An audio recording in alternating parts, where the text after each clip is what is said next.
मनाया जा रहा है, ये किनके उसमें ये मनाया जा रहा है स्मृति में, और क्या इसका मतलब उद्देश्य है, ज़रा जनता को बताइए हमारे भारत की।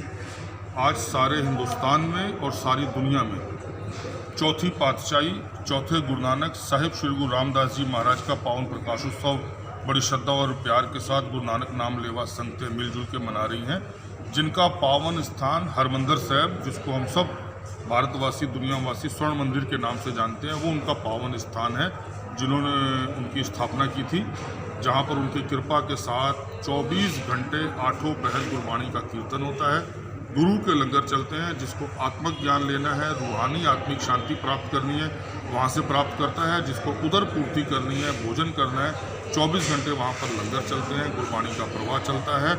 जिनकी इस संसार को बहुत बड़ी देन है, जिन्होंने गुरबाणी का प्रचार करते हुए तपते हुए हृदयों में शांति बरसाई, शांति की दात दी, गुरु रामदास जी महाराज ऐसे पावन गुरु, चौथे गुरु हमारे, उनका आज हम सब बड़ी श्रद्धा और प्यार के साथ पावन प्रकाशोत्सव मना रहे हैं। इस समय ऐतिहासिक गुरुद्वारा नाका हिंडोला में, जो लखनऊ का प्रसिद्ध स्थान है, प्राचीन स्थान है, वहाँ पर संगतें सभी मिलजुल कर गुरु रामदास जी महाराज का पावन प्रकाशोत्सव तो पूरे उत्तर प्रदेश में जो गुरुद्वारे होंगे वहाँ पर भी मनाया जा रहा होगा? न केवल उत्तर प्रदेश में, पूरी दुनिया में ये मनाया जा रहा है बड़ी श्रद्धा और प्यार के साथ। अपने अपने तो सुबह से ये लंगर चालू हो जाता है जो कि आपके रात तक चलता रहता है? सुबह से गुरबाणी के कीर्तन, गुरमत विचार, गुरु का इतिहास शुरू हो जाता है और दीवान यानी कि समागम की समाप्ति के बाद गुरु के लंगर चलते हैं, चाय के लंगर चलते हैं और वो सभी संगतों को प्रसाद वितरित किया जाता है ताकि हम सब गुरु महाराज के प्रति अपनी श्रद्धा को व्यक्त कर सकें,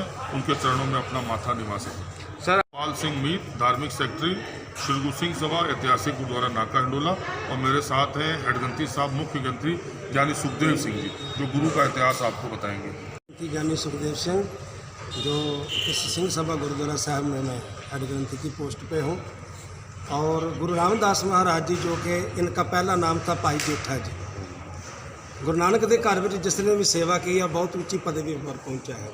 इनके बचपन में ही माता पिता डेथ हो गई थी, उनकी चढ़ाई कर गए थे, आप जतीम हो गए, नाथ हो गए। इनकी नानी जी इनको लेके आए अपने गांव में, तो गुरु नानक के घर में उसमें गद्दी पे तीसरे गुरु अमरदास जी विराजमान थे।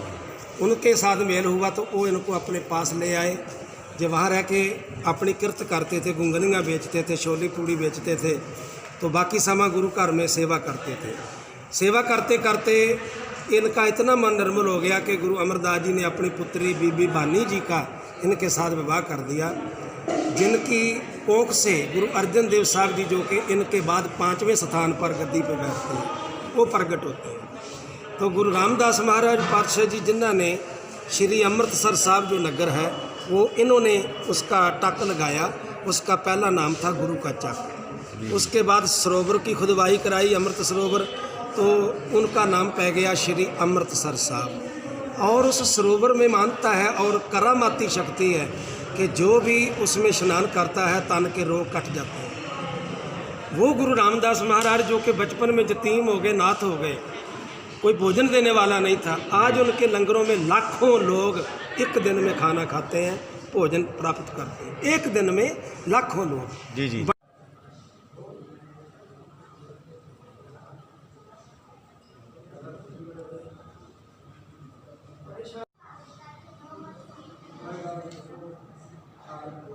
साथ